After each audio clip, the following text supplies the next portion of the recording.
మిత్రులారా నాకు పెళ్లి కుదిరింది, మీ అందరికి పార్టీ ఇస్తున్నా, వస్తారా? మిత్రులారా మీకేం కావాలో చెప్పండి. చికెన్ 65, తలకాయ కూర, మండి బిర్యానీ అన్ని చెప్పండి. పోయి ఆర్డర్ ఇస్తా ఉండండి. రే మచ్చా, ఈ హోటల్ నీదే కదా, వాళ్ళు చెప్పిన ఆర్డర్లకి నా దగ్గర డబ్బులు సరిపోవు. మీ హోటల్లో చీప్ ఐటమ్స్ ఏమి ఉంటే అవి మాకు వడ్డించు. సరే మచ్చా, నువ్వు వెళ్ళు. మిత్రులారా ఇది ఖరీదైన మండి బిర్యానీ, అందరూ మెక్కండి.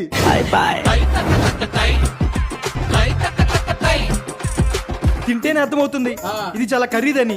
ఎవడో భావరక్షణ చేస్తున్నాడు, చైల్డ్ ఆర్టిస్టా? సాయిగాడు బిల్ ఎంతైనా కట్టేస్తాడు రా. ఫ్రెండ్స్ నమ్మబాకు, ముంచుతారు. A few moments later. Sir bill sir. ఇదేంటి మచ్చా బిల్లు 10,000? రే మచ్చా, ఫ్రెండే ప్యాకెటే, రూపాయి తగ్గేది లేదు. ఎంతలా నిన్ను నమ్ముకున్నాను, అసలు